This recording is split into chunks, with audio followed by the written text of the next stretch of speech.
Illinois farmer, the story of Buddy Ryan. Raymond Joseph Ryan, otherwise known as Buddy, was born on October 31st, 1939. He was the youngest of James and Helen Ryan's 4 boys and was incredibly close to his mother. He was born in Hayworth and raised in Wapella, 2 small farming towns in central Illinois. He and his older brothers, Tom, Jerry, and Leo, helped their father on the family farm, which went back 3 generations. From the get-go, Buddy knew his future was in farming. He wanted to continue the Ryan family farm, just as his father, grandfather, and great-grandfather had.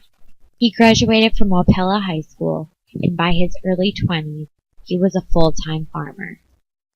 He mainly grew corn, soybeans, and wheat, but loved raising cattle the most. In November 1960, he married his high school sweetheart, Mary Sharon Bray. The following September, their first child, and my dad, Tim, was born.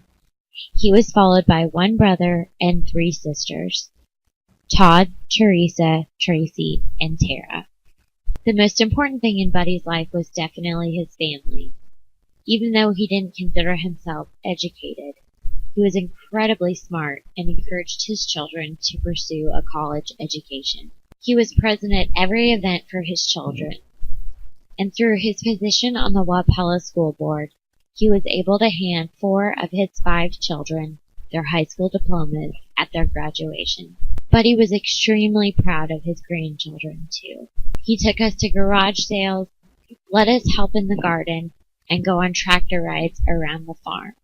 Even though he made us eat all the food on our plates, he rarely scolded us. He was incredibly important to all of us, and we loved him fiercely. Buddy made friends everywhere he went and was always running into people that he knew. He did his best to embody love thy neighbor. He never judged people and gave everybody a second chance. While he was incredibly frugal when it came to himself, he was extremely generous with everyone around him. He did what was good and right and honest, even if others didn't always agree. In 2001, Buddy was diagnosed with colon cancer, but he refused to let it control his life. His day-to-day life remained the same, with the addition of chemo and radiation over a 3-year period. He continued to volunteer with the Knights of Columbus and the hospital where he received treatment. He also made sure to stay active in his family's life, and he never lost his hair. On December 3rd, 2004, Buddy lost his battle with cancer. We all knew that Buddy was well loved and had tons of friends, but we were all surprised at the turnout for his wake. Despite the cold and rainy December day, and in a town of 300 people, over 1,200 came out to say goodbye to Buddy. His funeral was held in the church he had grown up in, married my grandmother, and raised his children in.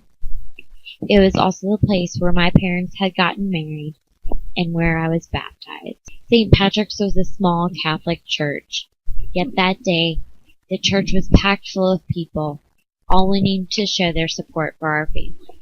After the funeral, everyone, except for the underage children, went to Buddy's favorite bar in town, the Irish Circle, where he had paid for a round before he died. Part of Buddy's legacy was the farm.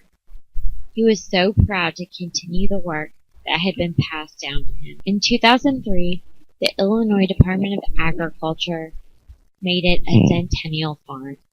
It was one of Buddy's proudest days. When he was sick, Buddy set up the Ryan Family Farm Partnership so that somebody would always be around to run the farm.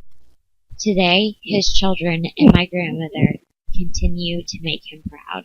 There will never be another Buddy Ryan, but I hope that one day I can be a fraction of the person that he was. If nothing else, I hope to continue to make Buddy proud of me.